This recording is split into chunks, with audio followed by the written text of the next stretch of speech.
না, তা তো অবশ্যই ইনিংসটা আরেকটু বড় করা যেত। হ্যাঁ, আমরা একটা ভালো পজিশনে ছিলাম, বাট ওইখান থেকে একটু হয়তোবা আমরা একটু পিছিয়ে আসি। তাও আলহামদুলিল্লাহ যা হয়েছে, ইনশাল্লাহ হয়তোবা কালকের দিন আছে, তো ব্যাটসম্যান মিরাজও আছে। আশা করি একটা ভালো পার্টনারশিপ হলে ইনশাল্লাহ আমরা খুব আগায় থাকবো। না, এটা অবশ্যই তো মানে রানের জন্যই তো খেলাটা। আমার সবসময় ইচ্ছা থাকে বড় রান করার, তো এখানেও ইচ্ছা ছিল যাতে চান্স আসে তো বড় একটা স্কোর করার। তো আলহামদুলিল্লাহ আমি চেষ্টা করছি যতটুকু মানে আমি টিমের জন্য দিতে পারি, তো আলহামদুলিল্লাহ। না, তেমন কোনো কিছু চেঞ্জ করিনি। তো আমরা আমাদের প্ল্যানেই ছিলাম। তো হয়তোবা অনেক দিন হয়তো ছিল না, বাট ইনশাল্লাহ সামনে যেরকম প্ল্যানে বা যেরকম আমরা ব্যাটিং করতেছি, ইনশাল্লাহ আস্তে আস্তে ভালোর দিকে যাবো ইনশাল্লাহ। না, তা তো অবশ্যই উনি অনেক এক্সপিরিয়েন্স, অনেক সিনিয়র প্লেয়ার। ওনার মানে আমাদের তো দেখছি উনি সবসময় রান করে থাকেন।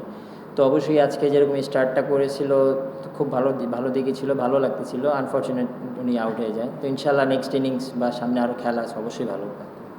না, তা তো অবশ্যই হয়তো বা লেট, বাট সামনে তো আরও অবশ্যই টাইম আছে, ইনশাল্লাহ কামব্যাক করে ফেলবো ইনশাল্লাহ। না, এমন কোনো আক্ষেপ নাই। এখন তো অবশ্য আপনার এমনও গরম, তারপরে আপনার অবশ্যই ওয়ার্কিং ডে, হয়তোবা মানুষের জন্যই আসা হয় না। তো এমন কোনো নেই, আমি তো টিমের জন্য খেলছি বা দলের জন্য যতটুকু পারার আমি করছি, এতে কোনো আক্ষেপ নেই। শিক্ষার্থীরা আসে, তাদের প্রতি কি কোনো ধন্যবাদ থাকবে কিনা আমাদের খেলাতে আসে? না, তা তো অবশ্যই। খেলা তো হয়তোবা দর্শকরা মাঠেও এসে দেখে, অনেকে টিভিতে দেখে, সব দিকে তা তো অবশ্যই যারা দেখছে তাদেরকে মানে বড় ধন্যবাদ জানাই। অনেক সময় দেখা যায় আপনি একটু সময় দেন, আজকে একটু ডিফারেন্ট দেখা গেছে, পজিটিভ স্কোরিং অপরচুনিটি যেগুলো সেগুলো মিস করে দেয়। অনেক সময় আপনি মিস করেন, কিন্তু আজকে বেশি মিস হয়েছে, প্রচুর বাউন্ডারি গেছে, টেস্ট প্লেয়ারের সব বেশি বাউন্ডারি আজকে পেয়েছে। তো এটা কি একটা কনসাস একটা এফোর্ট ছিল যে বাউন্ডারি বা স্কোরিং অপরচুনিটিগুলো সেটা কাজে লাগাতে হবে? না, এমন কোনো মানে চিন্তা নিয়ে মাঠে ব্যাটিং করি না। যতটুকু চেষ্টা করি যে বাউন্ডারি, অবশ্যই চান্স আসলে বাউন্ডারি মারার ট্রাই করি। তো কখন কিভাবে খেলতে হয় এটা মাঠে মানে বল যেরকম আসে বল ম্যারিড অনুযায়ী খেলি, এমন কোনো প্ল্যান নিয়ে মাঠে ব্যাটিং করা হয় না। সালমান ভাই, আপনার দেখা যায় যে ম্যাচ খেলার সুযোগটা কম আসে, কারণ ডিপিএল খেলেন, এনসিএল খেলেন, দুটো সময়ই ন্যাশনাল টিমের খেলা থাকে বলে আপনার খুব বেশি ম্যাচ খেলা হয় না, বিপিএলটা আপনার সুযোগ আসে না। তো ইন্টারন্যাশনাল বাদে আপনার ওরকম ম্যাচ প্র্যাকটিসেরও সুযোগটা কম। আপনার কাছে কি মনে হয় এই কারণে আপনার জন্য ধারাবাহিক হয়ে ওঠে একটু কঠিন? না, লাস্ট কিছুদিন তো অনেকগুলো টেস্ট ম্যাচ ছিল বা ডিপিএলও খেলছি। তো আশা করি সামনে অনেক টেস্ট ম্যাচ আছে বা সামনে এই টিমেরও খেলা আছে, তো সামনে বিসিএলও আছে। তো আশা করি এখন যে সামনে আমাদের যে খেলা বা সামনে ইন্টারন্যাশনাল শিডিউল, তো অবশ্যই এখন এটা জিনিসটা কাভার হয়ে গেছে, যা আগে ছিল এখন এটা মোটামুটি কাভার হয়ে আসছে। গতকালকে কি পরে আমরা দেখলাম জিম্বাবুয়ে কলাপস করলো, আজকে বাংলাদেশও বেশ কয়েকটা ক্রুশিয়াল উইকেট হারালো। আপনার কি মনে হয় যে ওই ব্যাপারটা যদি আমরা বেটার ভাবে হ্যান্ডেল করতে পারতাম, আজকের দিন শেষে আমাদের অবস্থানটা একটু বেটার হতো? প্লাস আপনি রিভিউটা একটু বলুন। না, তা তো অবশ্যই আরেকটু বেটার। আমরা তো ভালোর দিকে ছিলাম, তো হঠাৎ করে কলাপস হয়েছে। তো আরেকটু ভালো খেললে হয়তো বা ভালোর দিকে বা ভালো একটা স্কোর আমরা সেট করতে পারতাম। আর লেগ বিফোরেরটা যেটা হয়েছে ওটা হয়তো বা আমার কাছেও বা শান্তর কাছেও মনে হয়েছে এটা হিটিং, যার কারণে বাট আনফর্চুনেট আম্পায়ার্স কল, তো কিছু হাতে নেই আমার।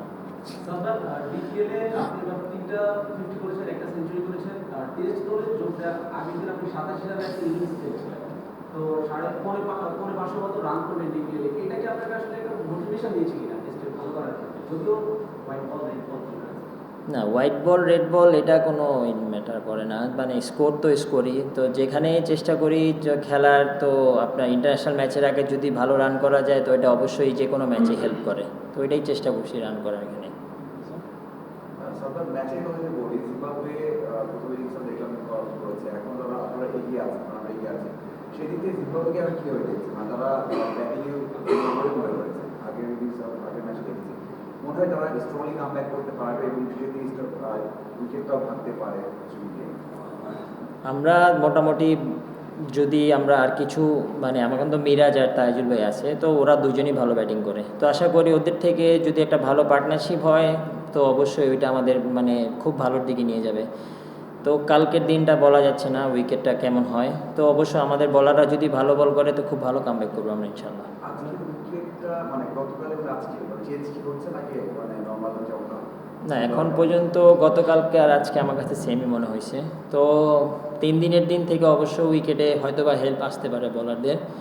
তো আশা থাকবে যে ওইভাবেই আমাদের বলারদের প্ল্যান যদি হয় তো ভালো হবে ইনশাআল্লাহ। লাস্ট টু সালমান, আপনার বিজয়ের পার্টনারশিপটা নিয়ে আসলে বিজয় শুরুতে একটু শর্ট বলে একটু স্ট্রাগল করতে দেখছিলাম, সেই সময় আপনি সাপটা বলেছিলেন। তো পার্টনারশিপটা যে এগিয়েছে সেটা কতটা এনজয় করেছেন, কীভাবে দুজনকে সাপোর্ট করেছেন ওপেনিং প্লেয়ার? না, ওপেনিং পেয়ার আলহামদুলিল্লাহ আমাদের ভালো দিকে ছিল। আর আমি তো মানে এরকম কিছু মনে হয়নি যে বিজয় ভাই স্ট্রাগল করতেছে, উনি খুব সুন্দর ব্যাটিং প্রথম থেকেই করতেছিল, তো সুন্দর ব্যাটে কানেক্ট করতেছিল। আনফর্চুনেট উনি আউট হয়ে গেছে। ইনশাল্লাহ আর লিগটা কতটা দূর নিতে চান আর কি, যে এখন যে অবস্থায় আছে কতটা লিগ নিতে চান ফার্স্ট থেকে নিরাপদ থাকার জন্য? এটা তো আর মানে আশা করি তো অবশ্যই আমাদের যে মানে মিরাজ আর তাইজুল ভাই আছে, তো অবশ্যই যদি ওরা ভালো একটা পার্টনারশিপ দেয়, যদি 100+ হয় তো আমাদের জন্য খুব ভালো হবে এটা। Last one. সালমান বলছিলেন থার্ড ডে থেকে হয়তো বোলাররা সুবিধা পেতে পারে। আজকে শুরুটা ভালো হচ্ছে, ফার্স্ট সেশন, তারপর সেকেন্ড এবং থার্ড সেশনে উইকেট নামতে বেশি হয়ে গেছে। ঠিক দিন শেষে কোন জায়গাটা থাকলে মনে হতো যে না বাংলাদেশ একটু স্বস্তির জায়গায় থাকতো বা একটু ভালো অবস্থা থাকতো? কারণ 64 রান লিড, সেটা তো আর উইকেট থাকলে আরেকটু বাড়িয়ে নেওয়া যেত। এখন কি মানে কি মনে হয় দিন শেষে কি অবস্থা থাকলে আরেকটু হ্যাপি থাকতেন আপনারা? আমাদের মানে খেলা যেরকম আমরা মানে ভালোর দিকে ছিলাম, তো আমার কাছে মনে হয় 3টা উইকেট একটু বেশি হয়ে গেছে, বা আমরা হয়তো বা যদি ওই উইকেটগুলো না হইতো তাহলে অবশ্যই আমরা 100 রান প্লাস লিডে থাকতাম।